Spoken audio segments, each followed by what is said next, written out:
birthday to you. Happy birthday to you. Happy birthday, dear Yuki-kun. Happy birthday to you. Happy birthday to you. Happy birthday to you. Happy birthday, dear Yuki-kun. Happy birthday to you. Happy birthday, dear Yuki-kun. Happy birthday to you.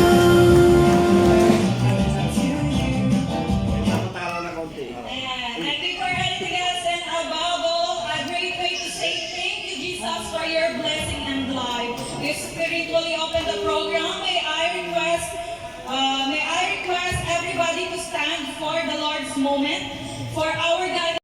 Sit down. It won't take long, no? My assignment is to believe the God's word. Truly is a blessing. Jesus was in Jesus. So, praise God, as we always tradition, when there is a birthday, there's a cake. And I'm not sure if there will be a candle. But usually, when there's a cake, there's also a candle.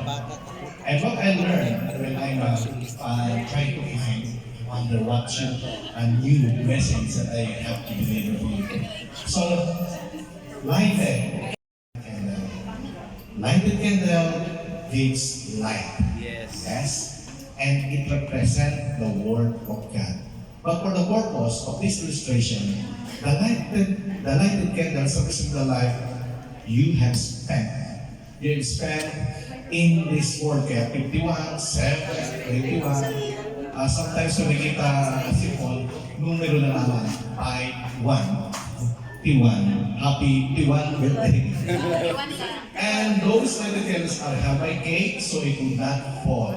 So you candle nail, when you put it there, something is holding on. And what are those? The cake here, as it's illustrated. But actually, in the biblical way, in the spiritual realm, it represents the God's amazing grace, the everlasting mercy, and the unconditional love, the sweetness of God's love na siya ibinibigay doon sa celebrant. So praise God, all these years you live by God's grace and mercy, receive from Him and love. It is Him who holds onto your life. Kaya nakakatuwa, no? Candle, then cake. How about the blowing? Pag may apoy na, hihipan. And what does it represent? Well, everything ends. You know, ibig sabihin, our life here on earth, we cannot sure how long. It's just a matter of split seconds when God have taken away.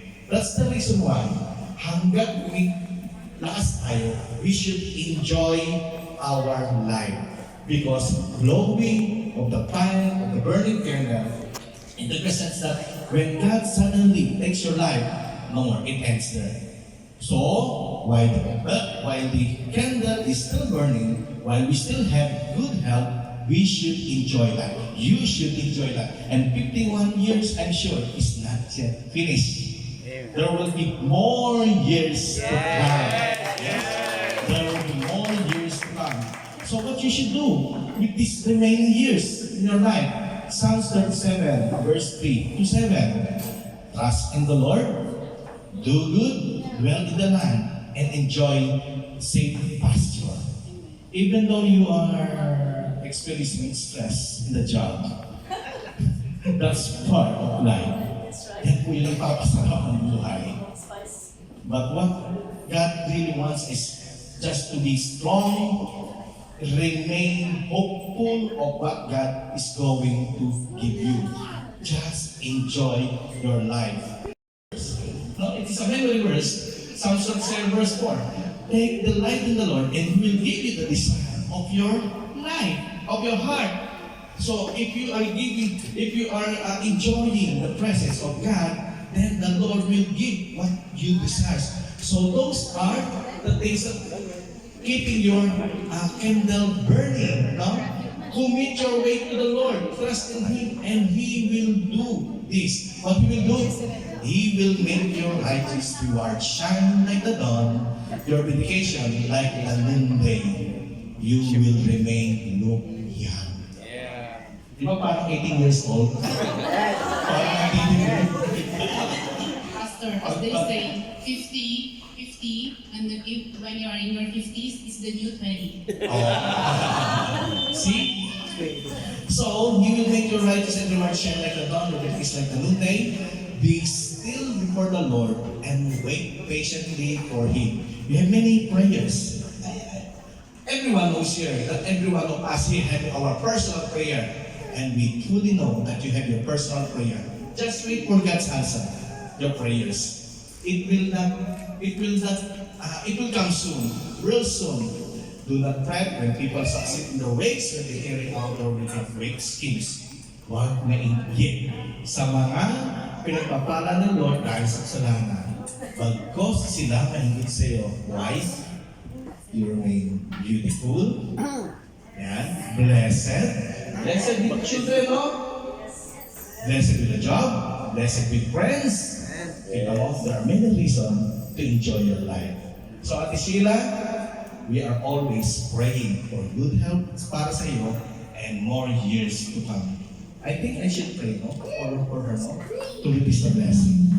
Sige po, may po inaralan sa Ate Sheila. Just sige. Lord, in Jesus' name, wala. Sound check. Sound. Father God, Lord, in the name of Jesus, Lord, now we are trusting to you the life of Sister Sheila. It's her 51st birthday celebration today. Lord, we are claiming the abundant blessings that were already prepared for her. Oh God, give her long, satisfying life and keep her strong against a stressful job, stressful situation.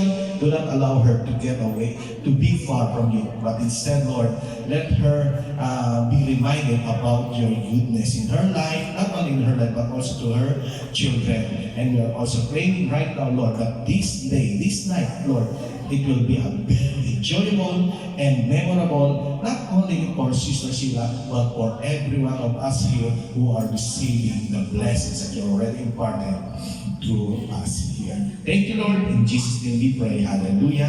Amen. Napaka-bless ng 51st birthday ni Sis Sheila.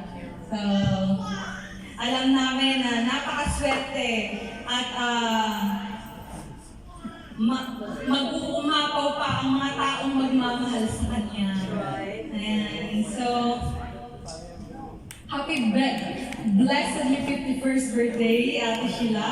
And Happy birthday, Ma'am Sheila.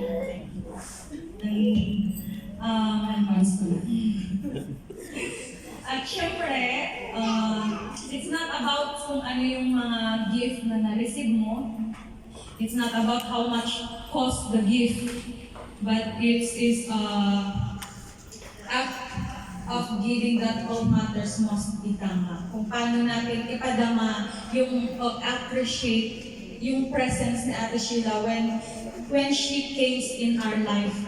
Even it's hindi siya yung parte ng very close sa atin, pero we know that there's a part special upon her na tayo is naging parte tayo. Ano po? So, ano partner? Ano binubulong mo siya? They're telling something. What's that, sisters? Nothing. So I guess now we've come to the in continuation of Pastor Joar about blowing of candles. Now that's our next. Okay? I know everyone are all excited for this party, and I know are all waiting for what's gonna be the next. Now, please may I call Miss Sheila to please come forward. Yeah. Next to us. Yeah. We're on the wrong side, I'm sorry. Next to us for blowing of candles. Anyone, please, light on the candle. Thank you natin for the cake. Ayan. We would like to thank you, Mr. Sadat, for bringing a very good kind of cake. And also our church mates na mula sa kanila. Ayan. So sabi nga nila, no, hindi kumpleto ang birthday pag walang birthday cake. Ano po? Ayan. And that we are believe that blowing birthday cake candles, after making a wish, will your dreams come true. Even the children's they believe. At kayo po ba'y naniniwala rin po dyan? Amen. Yes, with, kapag sinamahan po natin ang prayer, ano po? Ayan. So,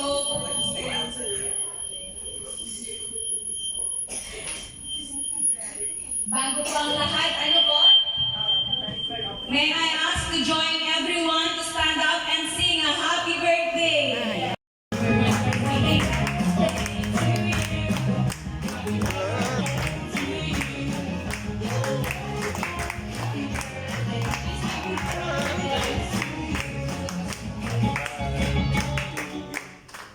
Happy birthday. You can now sit down.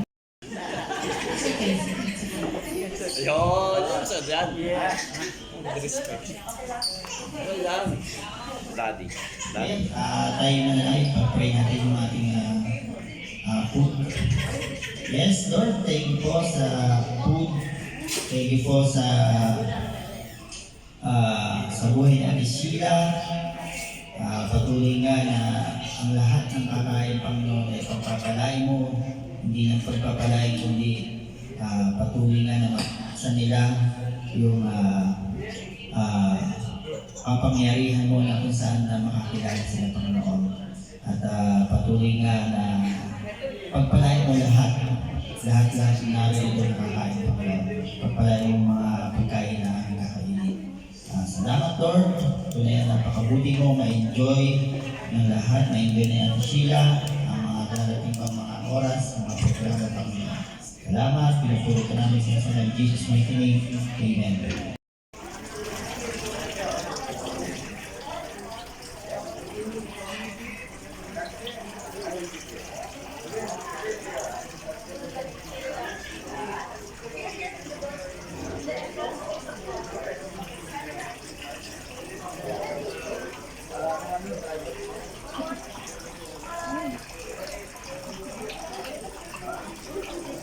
Hello, Kuya Dino.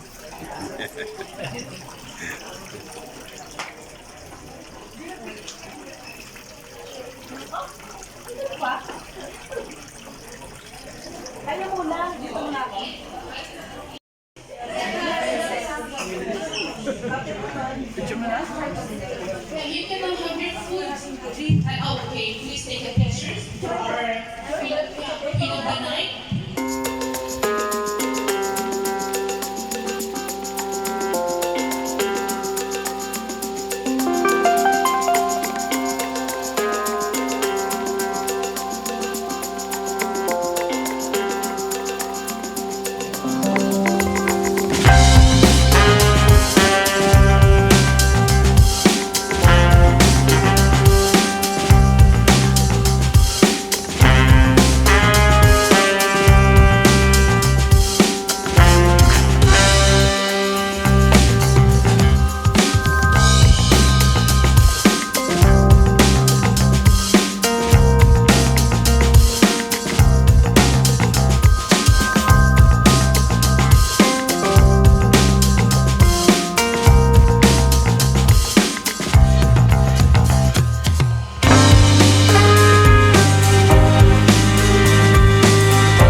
lovely couple.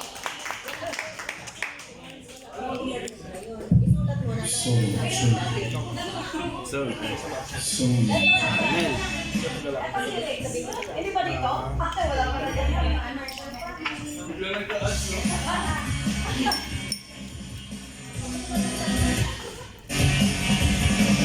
Para sa prinsesa natin ngayon. Put your feet in the air. Ano?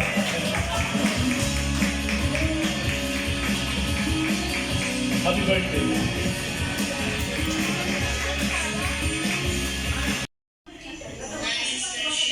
My gorgeous, beautiful, sexy, but never mind forgetting. I think you're not as sexy. I wish on your 51st birthday, may your birthday brings a lot of smile on your face, happiness in your heart, and many blessings to your whole life. Happy birthday, sis. We love you. Wala pang practice.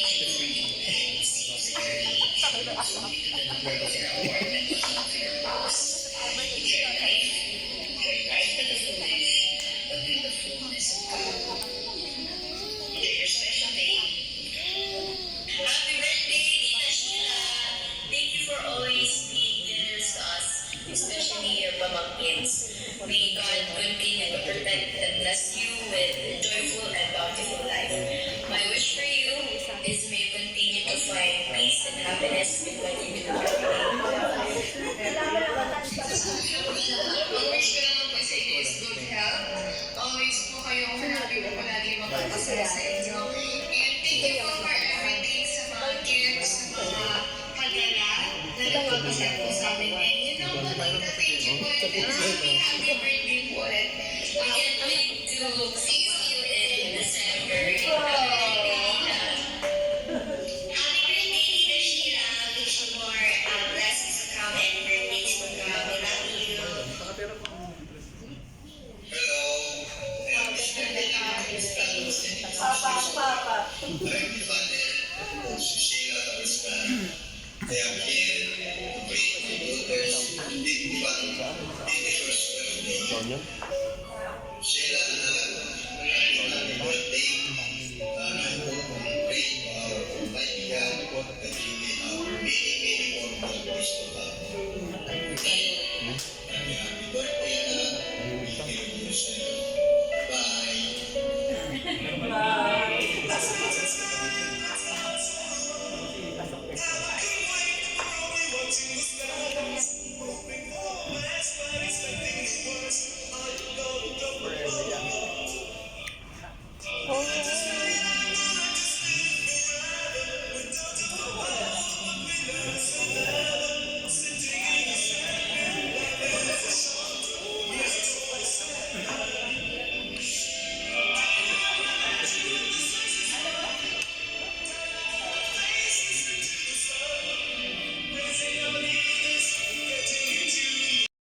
Say a word like a speech. How can I tell this is a speech? You know, I'm just glad, Sheila, that you also invited us here. You know, and I'm glad you're happy. Of your friends that is here. I just wish and pray for your good health and happy life. And there's one more thing I forgot. You know where we have this kind of conversation that every time we have a problem, we have an issue in our work, like we have a problem to our bosses, our employer. We have the same words, like, how would I say that? She always say, if she have a problem in the work, Leilani, I will really go home for good. I cannot handle this anymore. She's always say that, and I look to her, really, are you sure? You know why? Because me, every time I had a problem also to my work, I always say the same word. She just looked to me and laughed. I said, why you're laughing? You say the same word as I am. You always say, I will go home for good. I cannot handle it anymore, but still, we are here, we bear things and but stop the work, the problem, So like, every conversation, I'm just laughing, we have the same words, the same thing. And one more thing, last one. Every time we go to the party, like this, unlimited food, we always go to restaurant and then we always keep on saying we're on diet because we're gaining weight, we're getting older, we don't need to get, getting weight. We need to be healthy, not getting fat. Sorry, I'm not referring to. And so, whenever we are full, pag busog na po kami, we look to each other in our eyes and say, please, we will not do this anymore. Huwag na natin ulitin to. She's always saying that. But then, guys, after a week, we do the same. We eat again. We just cannot say no to the food. I'm really having fun when I remember those things. Sheila with us, Sheila with me, and my inside of her is my children. We're having a get together with the nurses. They're just the same flat to us, but different floor. So we're just getting together sometimes. So and we're having fun eating. The bonding every time is just food. Restaurant, right? Where is our bonding? Go to church, go to dinner, lunch, that is our bonding. So we're having fun in that way, at least, not only work and work and work, at least you spend time to each other bonding with friends. So I'm glad really that I know her, and I still her friend from a long time ago. So I just thank God that I'm with her, and even the girls, the nurses with her now. And thank you. And then thank you everyone for meeting again. And again, thank God for a good health of Sheila and reaching 51 birthday. That's still, how do I say this, alive and kicking, lovely. And has still this, fashion, how do I say this? She's a fashionista, I could say. So, I'm thank God that we're here today celebrating her birthday. And I wish and pray that God will give her more health, long life with us, see each other again next year. Moving, inshallah po. Praise the Lord, glory to God. Kaya, thank I should never go away. When I close your eyes and try to feel the way we did today. And then you can't remember. Keep smiling, keep shining, knowing you can always count on me. For sure, that's what friends are for. For good times and bad times, I'll be on your side forevermore. That's what friends are for.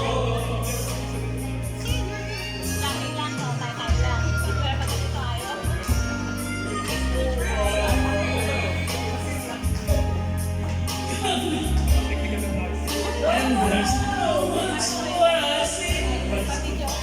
It's about the way I make you. And for times when we're apart, well then close your eyes and know the words are coming from my heart. And then if you can remember, keep smiling, keep shining, knowing you can always count on me. For sure, that's what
Kalidad? Hindi. Pagkain ba to? Hindi. Hindi bagay. Hindi hayop. Ano to? Kanta ba to? Two lines? Two lines? Oo. Pangalan? Oo. Pangalan? Sheila Capistrano? Hindi. Artista? Hindi. Politician? Hindi. Komedyante?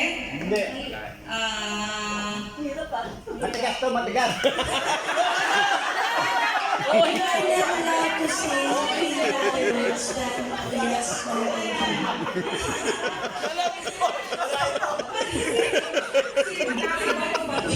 Pwede, pwede.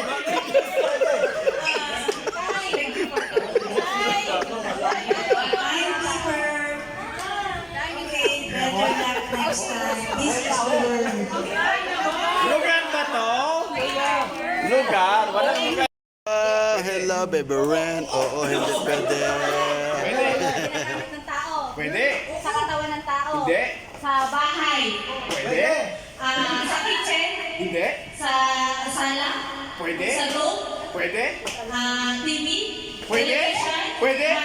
Radio? Pwede. Pwede. Nagkapansin ka ba? Television? Pwede. Pwede. Microwave? Pwede. Ceiling fan? Or Hindi. electric fan? Hindi. Aircon? Hindi. Nasa sala. CCTV camera? Pwede. Pwede. Pwede. Microphone? Ano pa ba yun? Hindi. Magic.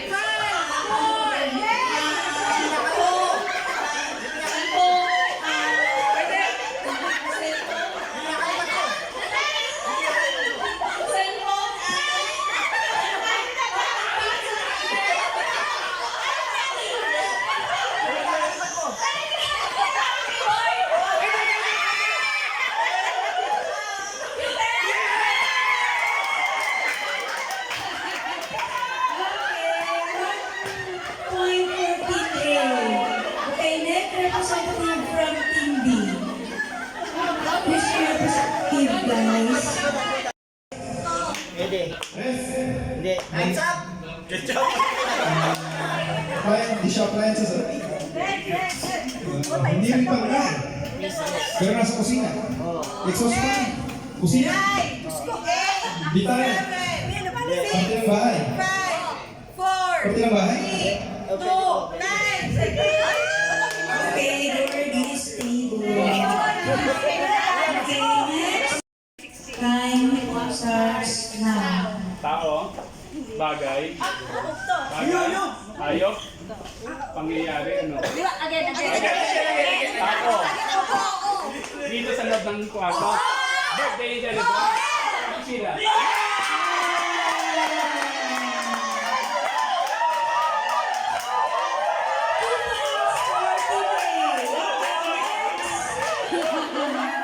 Parang may nanalo na ah. Madali lang namin nag-guess kaya yung